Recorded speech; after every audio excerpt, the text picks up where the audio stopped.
In this lesson, we're going to discuss access control vestibules. Now, one of the most effective physical security measures used by large organizations is the use of an access control vestibule. Now, an access control vestibule is a double door system that's designed with two doors that are electronically controlled to ensure that only one door can be opened at a given time. This configuration prevents unauthorized entry while simultaneously providing a controlled space to validate the person's identity or credentials before granting them access to the organization's larger parts of the facility.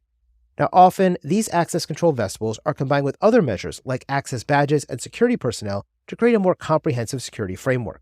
So let's take a look at how access control vestibules work as the first line of physical defenses against those who are trying to get into our organization's buildings. Now, whenever a person approaches your facilities, they're first going to enter the outer door of the access control vestibule. This door will then lock behind them to essentially trap them inside of this intermediate space between the untrusted area contained outside of our secure facilities and the inner trusted area that contains all of our sensitive data and systems that we want to protect. Now, before they can open the inner door and access the sensitive area, our identity or credentials must be verified. This verification, once successful, will then let the inner door open and grant them access to the secured area. If the verification is not successful, that person will remain stuck inside the vestibule until the organization's security personnel intervene and decide to either let them in or make them turn around, back out the outer door, and leave the facility. Access control vestibules provide us with a controlled environment where anybody who's trying to gain access to our organization's facilities can be screened, identified, and verified prior to being authorized to access our secure spaces inside of our buildings. Now, these access control vestibules can also help us to prevent piggybacking and tailgating. Piggybacking typically involves two people working together with one person who has legitimate access intentionally allowing another person who doesn't have proper authorization to enter a secure area to be able to go in with them. Often, piggybacking occurs because the attacker convinces an authorized employee to let them in by using some kind of social engineering or manipulation technique. For example, when I used to work as a penetration tester, I would often dress up as a delivery driver and approach an access control vestibule with several boxes in my hands and ask some unsuspecting employee to swipe their access badge so I can enter through the access control vestibule even though I wasn't authorized to do so.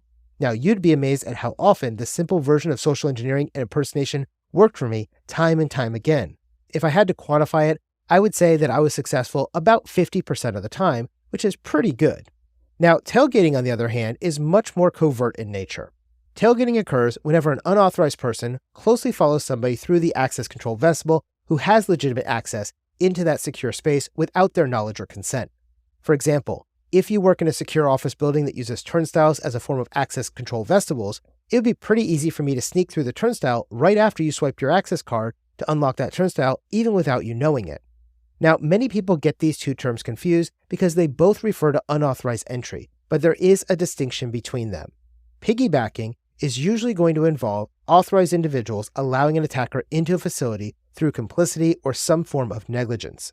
Tailgating, on the other hand, is a much more opportunistic type of attack that's used to gain access to the secured area by following an authorized individual through the access control vestibule without their knowledge or consent.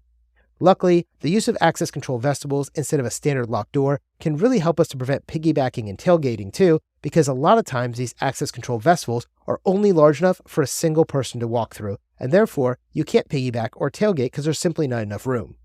Now, you may have heard me mention that authorized personnel will usually have an access badge as a form of identification and verification as they're passing through a checkpoint like an access control vestibule. Now, most access badges are designed to act as an individual's key to unlock doors, systems, or access control vestibules to gain access to a protected or secured space. These access badges are often equipped with embedded technologies like RFID or radio frequency identification, NFC or near field communication, or the older legacy magnetic strips like you have on the back of your credit card in order to communicate with badge readers to authenticate the holder's identity and validate them as having the right access privileges for that specific area. Access badges work by having an employee present their access badge to a reader by sliding it through the magnetic reader or holding it close to the reader if you're using RFID or NFC-enabled access badges. These badges will provide detailed information about the person so the system can cross-reference their identity with a centralized database. If the access badge holder has the appropriate permissions for that given area or system, they will then be granted access. If they're not authorized, they'll be denied access or an alert will be sent to a security guard for further remediation. Usually, access badge access is a swift process that only takes a few seconds per individual walking through one of these checkpoints. Now, the great thing about access badges is that they can be programmed to grant different levels of access based on the individual's role within the organization. For example, I used to work at the National Security Agency, and we use access badges on nearly every office door to prevent unauthorized people from accessing different offices. Even though a person might have a top secret clearance to access the entire building, going through that access control vestibule in the lobby, many of the individual offices had a separate access badge reader to provide a second level of verification for each office. For example, I worked in the cyber defense area, and I was granted access to those offices, but since I wasn't hired as a translator, I couldn't access the foreign language translation offices because my badge didn't have those access rights.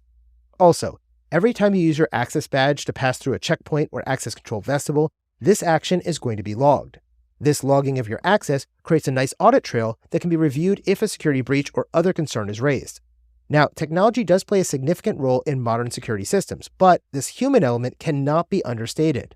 Most access control vestibules are set up at the entrance to the building, and they'll also have security guards stationed there at the front desk or at access control points to provide us with a visual deterrent, verification assistance, and an immediate response capability, if required, at those access control vestibules. Now, security guards do serve as a great visual deterrent because their mere presence can deter potential threats. These security guards also provide assistance with verification of your identity, especially if your electronic badging system fails or goes offline for some reason.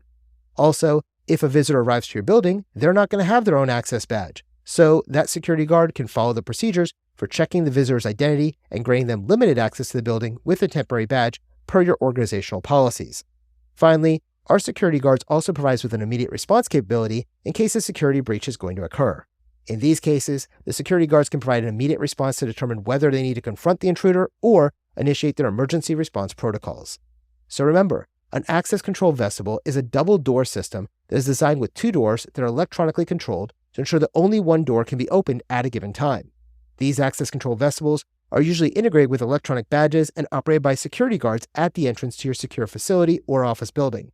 These access control vestibules, access badges, and security guards create a multi-layered approach to increasing our physical security.